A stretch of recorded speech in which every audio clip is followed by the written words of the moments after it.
Have you ever made a choice only to feel like it was made for you?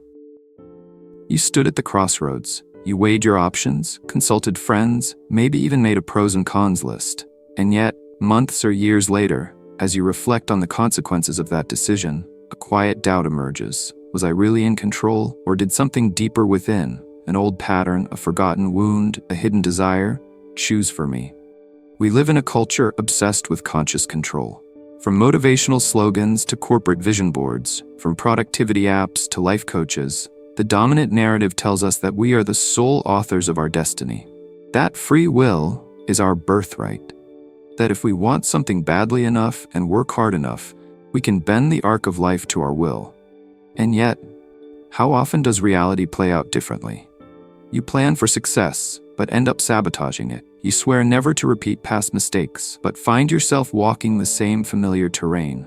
You attract the same kind of partner, fall into the same emotional traps, react in the same irrational ways, even when you know better. It's not for lack of intelligence or intention.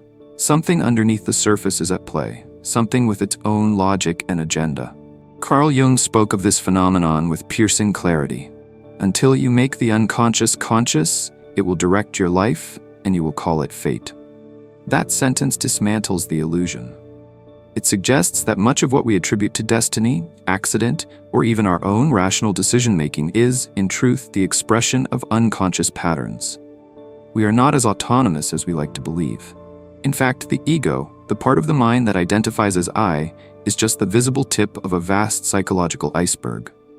Beneath it lies a realm of drives, memories, archetypes, and emotional residues that steer our behavior without asking for permission. The contradiction is jarring. On one hand, we are taught to celebrate freedom of choice. On the other, our lived experience often betrays a haunting repetition, as if life were less a blank canvas and more a looping reel with slightly altered frames. The more we try to wrestle with life through willpower alone, the more we find ourselves exhausted, confused, or disillusioned. Why didn't it work? Why did I end up here, again? The truth is, most of us are not living our lives, we are being lived by them. By stories we did not write, by complexes we do not see, by a self we barely know. And it is in this dissonance, between the ego's illusion of control and the psyche's deeper orchestration, that our real journey begins. This is not a call to fatalism, but an invitation to go deeper, to question not just what we choose, but who within us is doing the choosing. Only then can true agency begin. When we say I think or I feel, we're speaking from a place we call the self. But what is this self made of? What governs it? What drives it beneath the polished surface of rational thought and social identity? To understand why we so often feel out of control in our own lives, we must peer beneath that surface, into the layered architecture of the human psyche. Sigmund Freud was among the first to offer a structured vision of the psyche's inner machinery. In his model, the mind is divided into three parts: the id, the ego, and the superego. The id is primal, irrational, and impulsive. It houses our most basic drives: hunger, aggression, libido, the animal within us. It operates on the pleasure principle, wanting satisfaction now without concern for consequences. The superego is the moral overseer. Formed through parental authority and social conditioning, it internalizes the rules of culture, saying what is right, proper, and acceptable. It judges, criticizes, and restricts. In between stands the ego, the conscious I, the negotiator that tries to balance the chaotic demands of the id and the restrictive expectations of the superego. It is the part of us that plans, decides, and masks internal chaos with order. This triadic model was revolutionary. It revealed that we are not unified beings, but divided creatures, constantly managing inner conflict. Yet Freud's vision, though foundational, was incomplete. His model painted the unconscious as a storage room of repressed desires. But there was more to the depths of the mind than personal trauma and taboo. Carl Jung expanded Freud's view by introducing a more symbolic and expansive architecture. In Jung's model, the psyche consists of three main layers. The ego remains the center of consciousness, the part that thinks, identifies, chooses. The personal unconscious lies just beneath, containing forgotten memories, repressed experiences, and subliminal perceptions unique to the individual. Beneath that, however, Jung posited the collective unconscious, a vast, transpersonal layer of the psyche shared by all humans. It is populated not with personal memories, but with archetypes, universal patterns and images, such as the mother, the shadow, the hero, the wise old man. These archetypes are not just inherited ideas or symbols, they are living psychic forces that shape the way we think, dream, and behave. They are not created by culture, rather, cultures are shaped by them. They whisper in our choices, color our fantasies, and structure the narrative of our lives. To visualize this layered complexity, imagine the psyche as an iceberg. The tip above the water represents the conscious mind, the realm of thought, intention, and identity. Just below the surface, like the submerged bulk of the iceberg, lies the subconscious, the area of stored habits, learned patterns, and emotional triggers. But far deeper still, where light cannot penetrate, rests the unconscious, a realm not only of personal memories and fears, but of ancient symbols, forgotten truths, and primordial narratives. It is in these unseen depths that the real drivers of our lives reside. It is important to distinguish between two kinds of inner forces. Subconscious habits, these are formed through repetition and conditioning. They include things like how you respond to a phone notification, your morning routine, or your instinctive reaction to conflict. These are psychological grooves, worn in over time. Archetypal drivers, these operate at a much deeper level. They shape the very style of your existence. Are you perpetually rescuing others like the hero? Are you hiding behind cynicism like the trickster? Are you drawn to isolation like the hermit? These are not choices. They are enactments of mythic forces within the psyche. Habit is mechanical. Archetype is mythic. You can rewire a habit, but to reckon with an archetype, you must descend into the symbolic realm of dreams, fantasies, projections, and stories. You must engage not with behavior modification, but with meaning. Perhaps the most radical idea Jung and James Hillman proposed is this: the deepest layer of the psyche is not just a graveyard of repressed memory, but a living intelligence.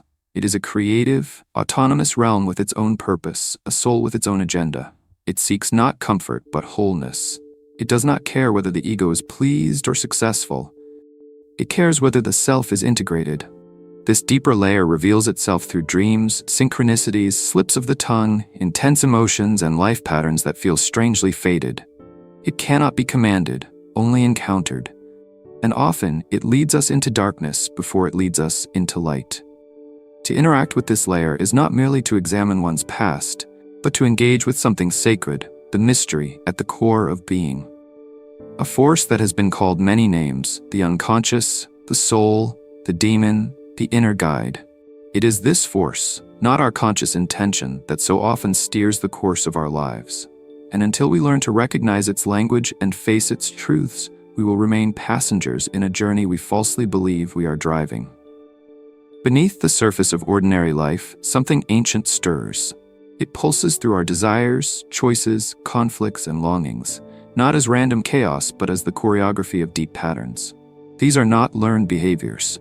They are archetypes, primordial psychic templates, eternal figures that dwell in the collective unconscious and shape the unfolding of human life. Carl Jung was the first to name them as such. He described archetypes as forms without content, universal energies that exist independently of culture, language, or personal history. They do not dictate specific behaviors, but rather set the tone, direction, and style of how we live, love, suffer, and transform. They appear in dreams, myths, religious symbols, and fairy tales. And more subtly, they appear in us. Some archetypes are well known. The mother, the nurturer, protector, or smotherer. She can give life or swallow it. The hero, the striver, the one who must battle inner and outer demons to claim their destiny. The shadow, all that we repress or reject, the part of ourselves we refuse to see. The trickster, the boundary breaker, rule bender, and necessary chaos bringer who disrupts the status quo. These archetypes are not characters outside of us. They are modes of being within us. They guide how we show up in relationships, what kind of work we are drawn to, how we handle suffering, and what stories we unconsciously reenact. For example, a woman may take on the hero archetype, constantly pushing herself to achieve, conquer, and prove worth, while suppressing her vulnerability. A man may unconsciously embody the wounded child, seeking rescue from every partner he meets. A creative soul may live through the trickster, always reinventing, disrupting, and resisting routine. None of this is random. It is the psyche speaking in its native language, symbolic narrative. James Hillman took this idea further in his groundbreaking work, The Soul's Code. He proposed that every individual comes into the world with an innate image, an inner seed or acorn that carries the blueprint of their true calling. It is not the ego that invents the path of life, but the soul that remembers it. The task of life is not to create oneself, but to reveal what was always there. Hillman called this the daemon, a guiding presence that lives within each person, leading them, often through conflict and suffering, toward their unique fate. This daimon does not whisper logically or politely. It appears through obsessive interests, irrational decisions, dreams, restlessness, and a deep sense of, "This is mine to do." To understand oneself, then, is not merely to ask, "What do I want?" but to ask, "What pattern is living through me?" The great myths of the world are not relics, they are maps of the soul. Consider the ancient Sumerian myth of Inanna's descent into the underworld. Inanna, the goddess of love and war, hears the call of the underworld, the realm of her dark sister, Ereshkigal. To enter, she must pass through 7 gates, removing a piece of her royal garments and symbols at each one. Naked and stripped of power, she is eventually killed and hung on a hook. Only through the intervention of a loyal servant and the eventual release granted by the gods is she reborn and allowed to return to the surface, changed, deepened, and no longer only light. This myth is not a distant tale. It is an archetypal initiation. It mirrors what happens to us when we are called to confront the unknown within, when we descend into grief, depression, heartbreak, or identity loss. The gates are stages of ego shedding. The death is the ego's undoing. The rebirth is the return of a more integrated self. The myth shows us that transformation is not linear nor painless. It requires a symbolic death. Inanna's story is not about her. It is ours. This is the paradox.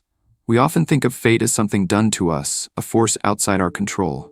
But in archetypal psychology, fate is the shape of the soul's unfolding, moving from the inside out. It is not imposed, it is enacted.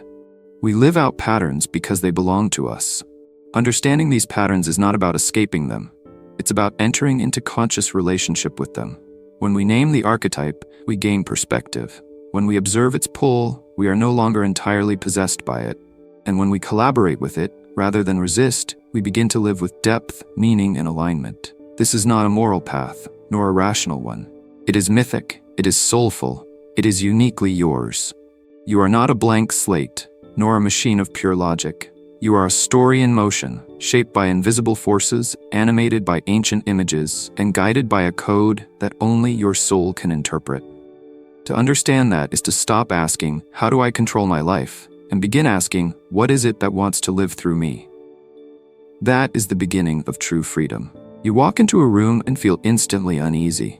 You meet someone new and feel irrationally drawn to or repelled by them. You face a decision and are suddenly filled with anxiety, shame, or guilt that seems disproportionate. You don't know why, but something is activated. These are not random emotions. They are echoes, subtle tremors from a psychological earthquake that happened long ago. The human psyche, especially in early life, is not a blank canvas. It is more like wet clay, soft and absorbent, shaped by the hands of experience.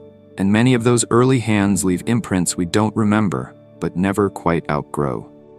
William Wordsworth wrote, "The child is the father of the man," capturing what modern psychology would come to affirm, that the experiences of childhood sculpt the adult psyche. In those formative years, before we have language or rationality, we absorb the emotional atmosphere around us. Not just what was done, but what was felt. Safety or danger, love or neglect, validation or invisibility. This absorption happens at a level deeper than memory. It becomes implicit wiring. A child who cries and is soothed learns that the world is responsive and secure. A child who cries and is ignored, ridiculed, or punished learns that emotion is dangerous. These lessons don't stay in childhood. They become belief systems encoded in the nervous system, driving adult reactions long after we've forgotten their origin. Attachment theory, pioneered by John Bowlby and Mary Ainsworth, revealed that the bond between child and caregiver sets the tone for all future relationships. If a child experiences consistent care and emotional attunement, they tend to develop a secure attachment style, able to trust, love, and depend on others. But when care is inconsistent, intrusive, neglectful, or emotionally absent, children adapt in ways that protect survival but complicate intimacy. Anxious attachment emerges from unpredictability. The child learns to cling, please, or perform to maintain connection. Avoidant attachment arises from emotional dismissal. The child learns to suppress needs and stay self-contained. Disorganized attachment can result from trauma or abuse. The child feels pulled toward and terrified of the caregiver, creating chaotic internal maps.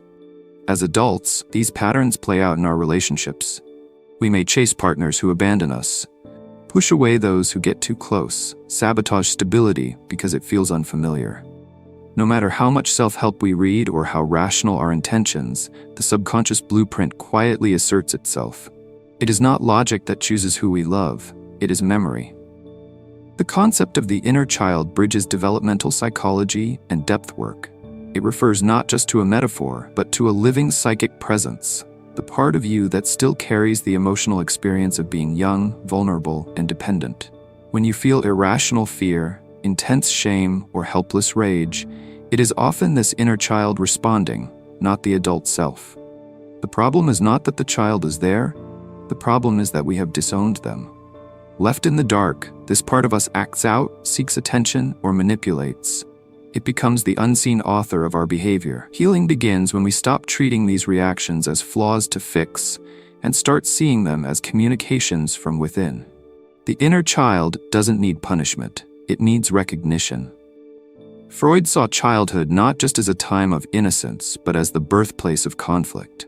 He believed that many adult neuroses stemmed from repressed desires and traumas that the conscious mind could not integrate. These repressions do not disappear. They retreat into the unconscious, only to resurface in disguised forms: anxiety, compulsions, irrational fears, or self-sabotage. Imagine a child who learned that expressing anger led to punishment. That anger doesn't vanish. It becomes somatized, turned into illness, projected, seen in others, or redirected, turned inward as depression.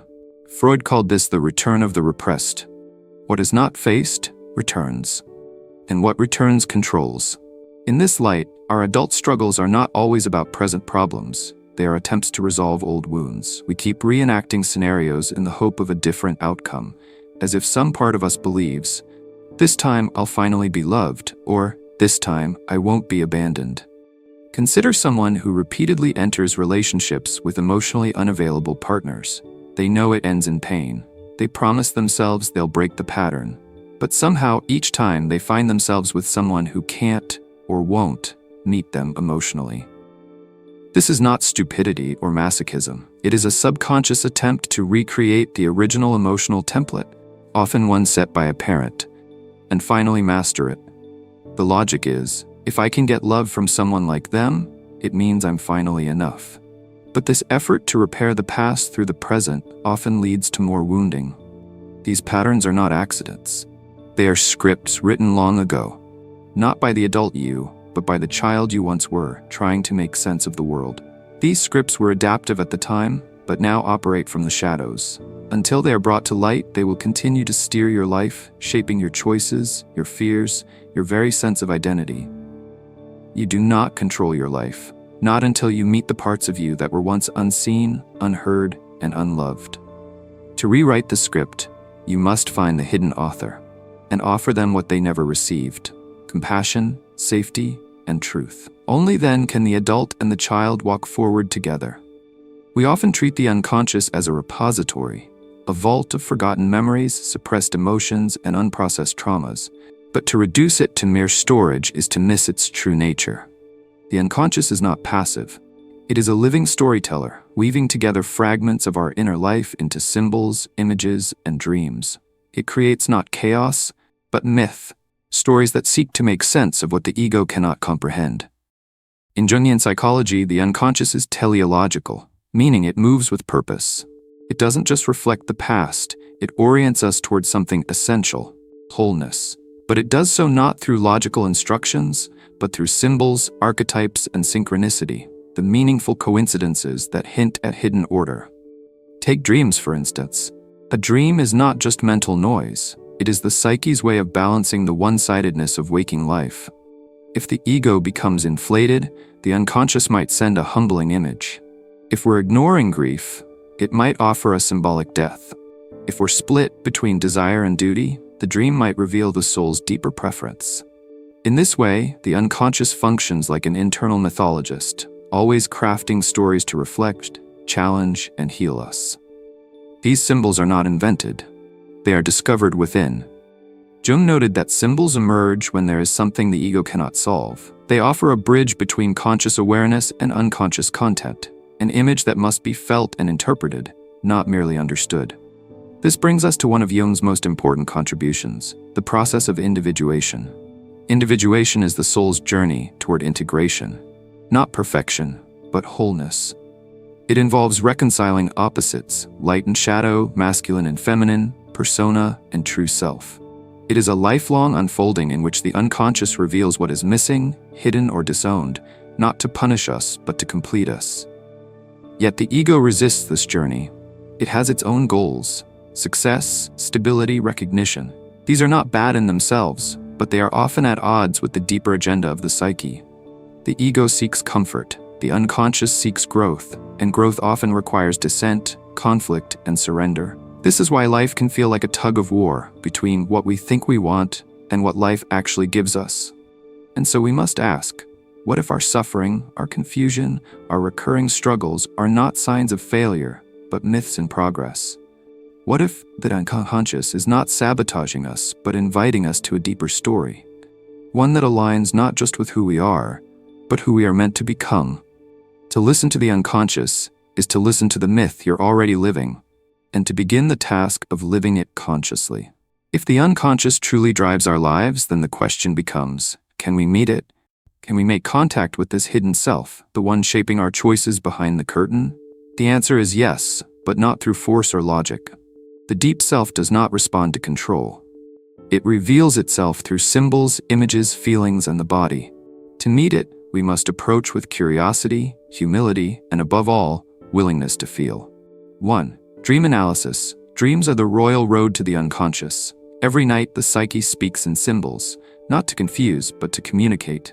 Jung viewed dreams not as random, but as purposeful messages from the soul, compensating for what the ego ignores. Recording and reflecting on your dreams can reveal longings, wounds, and emerging truths. Don't ask, what does it mean? Ask, what part of me is speaking, and why now? 2. Active imagination. This Jungian method invites conscious dialogue with the unconscious through images and inner figures.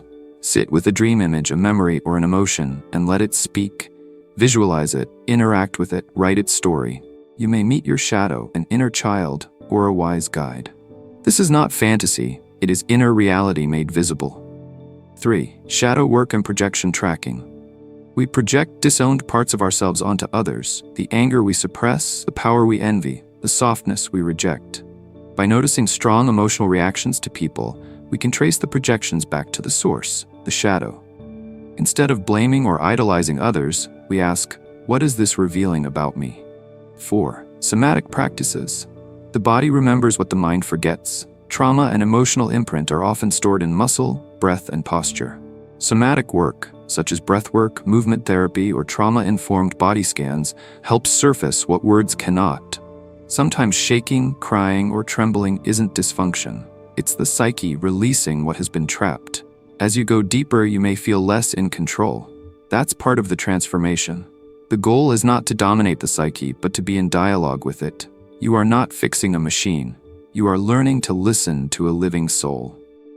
In that listening, a new kind of power arises. Not the power of certainty, but of intimacy with your true self. We spend much of our lives trying to hold the reins, plotting, predicting, perfecting.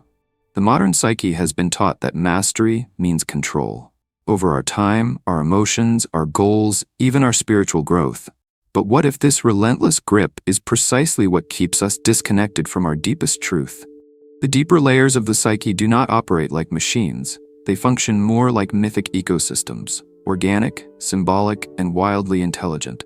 When we feel ourselves unraveling, losing control, or standing at the edge of the unknown, It is not always a sign of failure. Sometimes, it is the soul calling us home.